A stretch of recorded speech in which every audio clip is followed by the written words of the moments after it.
It was just a wedding photograph. A bride and groom side by side in 1894, their faces frozen in time. At first glance, it looks like an ordinary wedding portrait of the era, formal, serene, nothing special. But look closer. Look at her hands. The bride's hands tell a story words never could. Scars, deep and deliberate, etched into her skin.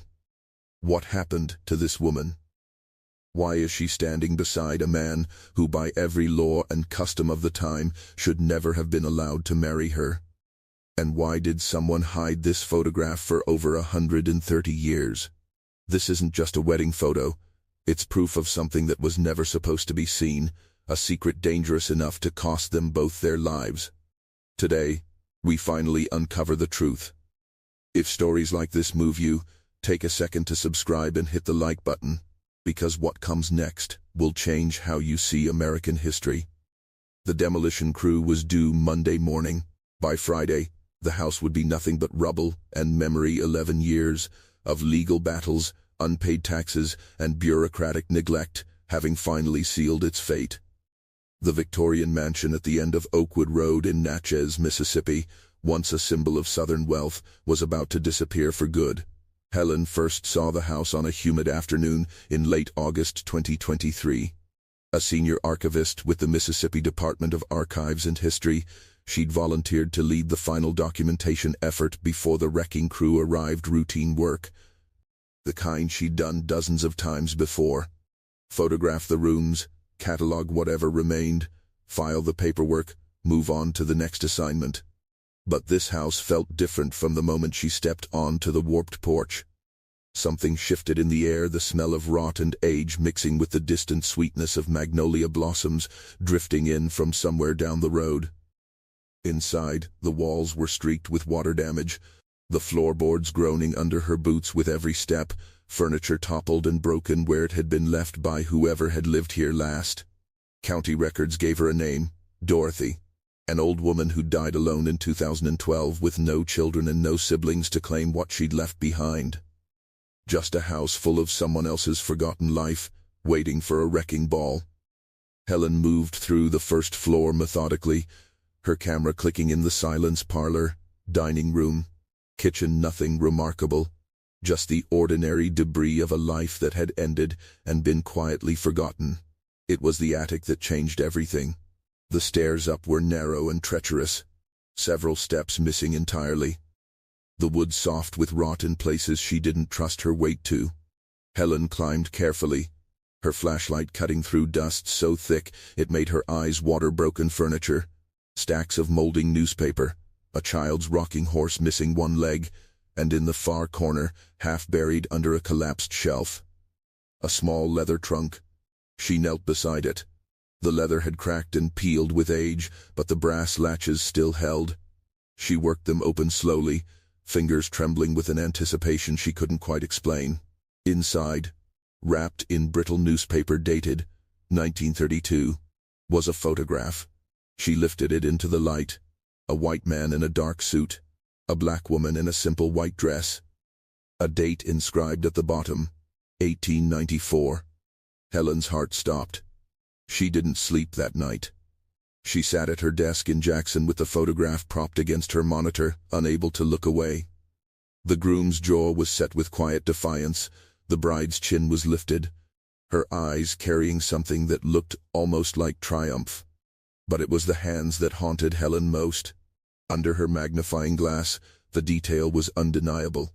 The bride's hands, folded gently at her waist, bore a network of scars, thick, ropey marks crossing her palms and circling her wrists. Not the marks of accident or illness. The marks of bondage, rope burns, shackles, tools gripped until flesh tore, healed, and tore again. Helen had studied enough photographs of formerly enslaved people to recognize the pattern instantly. But the Civil War had ended in 1865, nearly 30 years before this wedding portrait was taken. By 1894, this woman should have been free, living without chains, without masters, without the kind of labor that left marks this permanent. So why did she still carry fresh wounds? The next morning, Helen reached out to James, a historian at Howard University specializing in post-Reconstruction Southern history, and sent him high-resolution scans. His reply came within 2 hours. "Where did you find this?" She explained the abandoned house, the leather trunk, the newspaper dated 1932, all of it laid out as plainly as she could manage over email. "Helen," he wrote back, "I think I know what we're looking at. Those scars are consistent with something called debt peonage.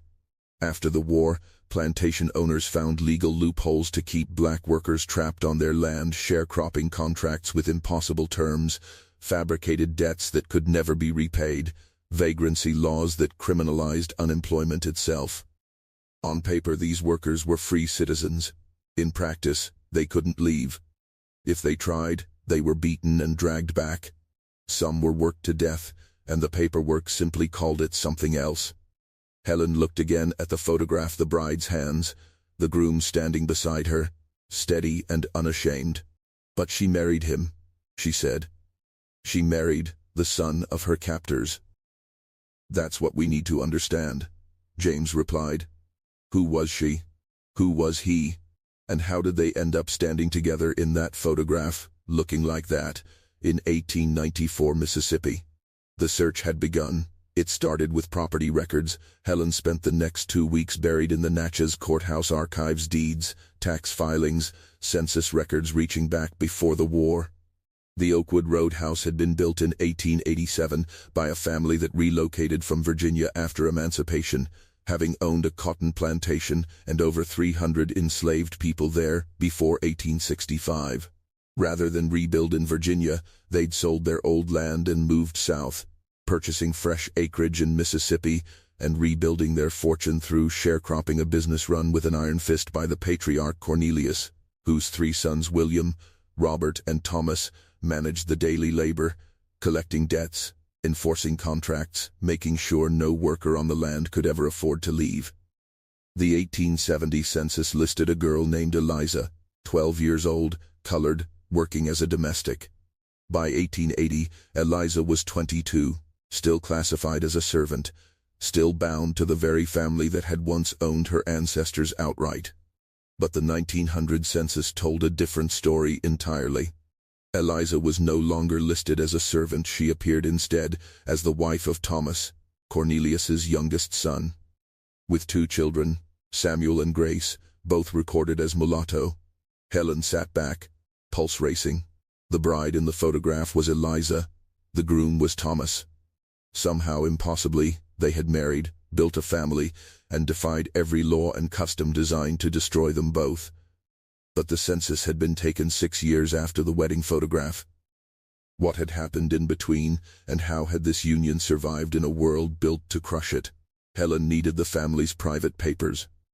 County records showed the documents had been donated to the Natchez Historical Society in 1978 by a distant relative who'd wanted nothing more to do with the family's legacy and had sat uncatalogued in storage ever since. She made the call that afternoon. The Natchez Historical Society operated out of a converted antebellum home on Pearl Street, its shelves sagging with deteriorating documents and boxes nobody had opened in decades. Walter, the elderly curator, led her to a basement room stacked with 12 cardboard boxes, dust thick enough to see footprints in. "Nobody's touched these in 40 years, he said, setting down his flashlight. "Good luck." Helen worked through them methodically over the following days: personal letters, legal documents, business receipts, family photographs, organizing everything by date, building out a timeline of the family's post-war business dealings. The letters described crop yields, equipment purchases, casual complaints about lazy workers. The mundane bookkeeping of an operation that had simply renamed itself after the war without meaningfully changing what it was. In the third box, beneath a stack of unrelated correspondence, she found what she was actually looking for: a bundle of labor contracts tied together with a faded ribbon.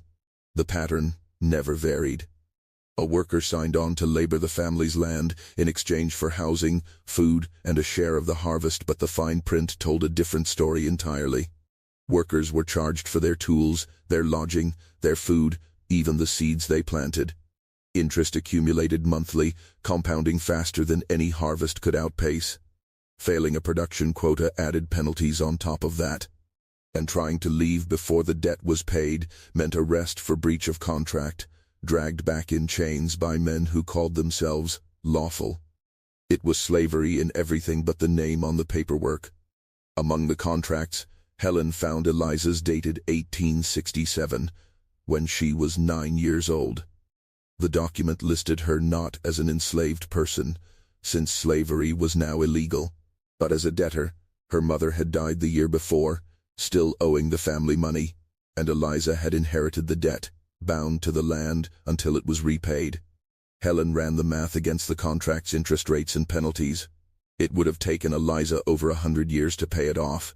She had been born into freedom and sentenced to a lifetime of bondage anyway. Thomas, the letters made clear, was different from his brothers. William and Robert were devoted to their father's vision, managing the workers with efficient cruelty, writing casually about beatings and punishments and workers dragged back in chains after failed escapes. Thomas barely appeared in the business correspondence at all, and when he did, his tone read as detached, almost reluctant. Then Helen found a letter dated March 1891, addressed to a law firm in New Orleans, in Thomas's own hand. The subject: debt contracts and the legal mechanism for releasing a worker from one. "I am seeking clarification," he wrote, "on whether a debt holder may unilaterally forgive a debt without the consent of other family members who share ownership of the contract. The situation is delicate, and I require absolute discretion." Helen's hands trembled reading it. Thomas had been planning something. Over the following months he consulted attorneys across Louisiana and Mississippi, always emphasizing secrecy his father and brothers couldn't know. By late 1892, he had his answer. Under Mississippi law, a debt holder could forgive a debt outright if he held sole ownership of the contract. Thomas would need to quietly buy out his family's shares. In January 1893, he told his father he wanted to invest in a Jackson textile mill and needed capital. Cornelius, pleased his youngest son was finally showing business sense, gave him his inheritance early, including his share of the labor contracts, among them Eliza's. On February 14, 1893, Thomas signed a certificate of debt forgiveness that Helen found pressed between two unrelated letters. Eliza was free. Freedom, it turned out, was only the beginning. In 1893, Eliza was 35. She had spent her entire life on that same land, in those same fields, serving that same family. She'd never learned to read, never traveled past the county line, never known a single day without a debt hanging over her. And now Thomas was offering her something impossible. Helen found the rest of it in a journal tucked beneath the labor contracts, Thomas's own, covering 1892 through 1895 in his careful, cramped handwriting. The entries were sparse, but telling. March 3, 1893. Told E that her debt is forgiven. She did not believe me at first. Showed her the document. She wept for an hour. April 12th, E asked why I did this. I told her the truth, that I have watched her suffer since I was a boy, and I am ashamed of what my family has done. July 29th, Father asked why E is no longer working the fields. Told him she is ill. He does not suspect. William and Robert do not care enough to notice. November 15th, E and I have spoken every day for months. I did not plan for this. I cannot deny what I feel. Reading them in order, Helen watched something shift. Entry by entry, a careful, guilty kindness turning slowly into something neither of them had expected, and neither seemed able to stop. By January 1894, the entries had become something else entirely. I asked E to marry me. She said yes. We both know what this means. We will have to leave. We will have to disappear. But I would rather live in exile with her than spend another day in my father's house. The wedding photograph was dated February 22, 1894. They'd married in secret, somewhere beyond the reach of Thomas's family, and then, as far as anyone in Natchez was concerned, simply vanished. For a long time, Helen assumed an interracial marriage in 1894 Mississippi simply hadn't been possible, not legally, not safely, not in any form that would leave behind a photograph like this one. The state's anti-miscegenation laws were among the harshest in the country, carrying up to 10 years in prison for both parties. A minister who performed the ceremony could be fined and jailed, a witness who failed to report it charged as an accessory after the fact. So how had they done it? The answer came from an unexpected place. While reaching out to descendants of Natchez' black community for oral histories, hoping someone might remember a name or a rumor, Helen heard back from Cora, a retired schoolteacher in her 70s. "My grandmother used to tell a story," Cora said, "about a woman named Eliza who escaped from a plantation near here. She said Eliza was helped by a white man who loved her, and that they went north, to a place where they could be married legally. The place, it turned out, was Illinois, one of the only states in the country in 1894 that didn't prohibit interracial marriage at all." Helen contacted the Cook County Archives in Chicago and requested marriage records from February 1894. 3 weeks later, she had her answer. Thomas and Eliza had married on February 22, 1894, in Chicago, witnessed by a Reverend Abraham, who ran a church serving the city's black community. The photograph had been taken that same day, likely within hours of the ceremony itself.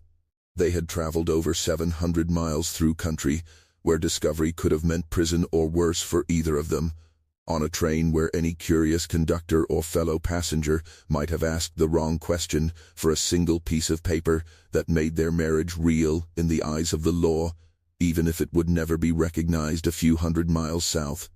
They didn't go straight home.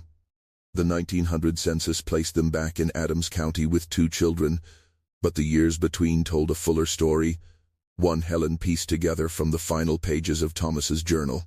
After the wedding, they'd settled in Chicago, Thomas working as a bookkeeper, Eliza taking in laundry, the two of them building a quiet life on the South Side among neighbors who asked no questions about the pale man with a Southern accent and his dark-skinned wife. It was, by Thomas's own account, the first ordinary happiness either of them had ever been allowed. For 3 years they lived in something close to peace, no debts, no father, no brothers watching to see what Eliza did or didn't do in the fields. Then, in 1897, word reached Thomas that his father had died a stroke. Sudden, Cornelius never learning the truth about his youngest son before the end. William inherited the estate. Robert had already moved to Texas. Thomas saw his opening. He wrote to William, claiming he'd simply been in Chicago on business and wanted to come home. No mention of Eliza. No mention of a marriage that would have ended the conversation before it began. William, who'd never been close to his brother and had little curiosity about his affairs, agreed to sell him a small parcel on the edge of the old family land. The same Victorian house where, over a century later, Helen would find the photograph waiting in an attic trunk. Thomas and Eliza moved back to Mississippi in 1898, a calculated risk. They lived quietly, avoiding Thomas's remaining family. The local black community accepted Eliza without question. White Natchez assumed Thomas was simply a reclusive bachelor with unusual domestic arrangements. Their children, Samuel and Grace, grew up carefully isolated, educated at home, shielded from a world that would never have accepted them. The photograph stayed hidden in the leather trunk beneath Eliza's bed, their secret, their proof, their promise to each other. The peace couldn't hold forever. In 1904, a local paper ran a piece calling for stricter enforcement of the state's miscegenation laws, complete with a list of suspected violators in the region, a shot across the bow for anyone in Adams County living the way Thomas and Eliza had quietly been living for 6 years. Thomas and Eliza weren't named in it, but the message was unmistakable, and Thomas seemed to understand exactly what it meant. That same year, William paid an unannounced visit to the house. Helen found the encounter recorded in the last entry before Thomas's journal goes silent for good. October 17, 1904. William came today. He knows. Someone told him about Eliza, about the children. He stood on my porch and called me a disgrace to our family's name. He said I had 48 hours to send Eliza and the children away, or he would go to the sheriff himself. Thomas didn't comply. Instead, in the 2 days he'd been given, he gathered every document proving his family's crimes, the labor contracts, the debt records, the evidence of beatings and illegal imprisonment he'd quietly kept for over a decade, and wrote to a sympathetic newspaper editor in New Orleans, laying out the entire system of debt peonage that had trapped hundreds of black workers in the region for decades. After emancipation, he mailed the letter on October 19, 1904, fully aware of what it would cost his own family's name. The response was immediate. Federal investigators, already quietly building peonage cases across the South, descended on Adams County. Within weeks, William was arrested. The family's remaining land was seized. Workers who'd been trapped there for generations, some of them elderly by then, were finally, actually, free decades after the law had first claimed they already were. Thomas was never charged. His cooperation protected him, but the cost was real all the same. He was shunned by white society, his name scrubbed from local histories as thoroughly as if he'd never existed. His role in the investigation buried and forgotten by everyone but the family he'd helped free. He didn't seem to care. In his final letter to the New Orleans editor he wrote, "I have spent my life trying to repair what my family destroyed. I do not expect forgiveness. I only hope my children will live in a world where love is not a crime." Helen finished her research in the spring of 2024, 8 months after finding the photograph, having pieced together a portrait of extraordinary courage from archives, census records, journals, and oral histories, two people who defied one of the most brutal systems their society could devise, armed with nothing but love and determination, and, eventually, each other's word that it had been worth it. Thomas died in 1923, at 67. Eliza lived another 12 years, passing in 1935. They're buried side by side in a small cemetery outside Natchez, under 2 plain stones bearing only their first names, no dates, no epitaph, whether by choice or simply the family's continuing caution. Helen never found a record to say. Samuel became a carpenter. Grace, a seamstress. Neither ever married in the eyes of the law, though Grace quietly raised a daughter of her own on the family land, a private arrangement the local community seemed to accept without ever asking questions out loud. That granddaughter, in time, had a daughter of her own, Dorothy Thomas, and Eliza's great-granddaughter, who kept the photograph hidden in its leather trunk until her own death in 2012, the last living link to a secret the family had guarded for 4 generations. Helen understood exactly why the silence had held so long. For over 100 years, Thomas and Eliza's story had been too dangerous to tell. It undercut the comfortable myths Southern whites told themselves about the end of slavery, exposed the brutal machinery of debt peonage that had outlasted emancipation by decades, and proved that love could survive across the color line even when every law and custom in the state conspired against it. But now, finally, it could be told in full. Helen published her findings that fall in a historical journal, and national media picked the story up within days. Historians and genealogists across the country began searching for other hidden marriages, other buried photographs, other erased stories of quiet resistance. Cora, the schoolteacher whose grandmother's story had first pointed the way, traveled down to Natchez to visit Thomas and Eliza's graves, bringing flowers and a copy of the photograph, which she propped carefully against the stones. "You deserved better," she said quietly, standing there a long while. "But you made your own kind of justice." The scars on Eliza's hands had told one story of suffering, of a debt she never should have owed in the first place. But the photograph told another, truer one underneath it, of survival, of defiance, of a love that refused every attempt anyone ever made to erase it. And now, at last, the world would know both.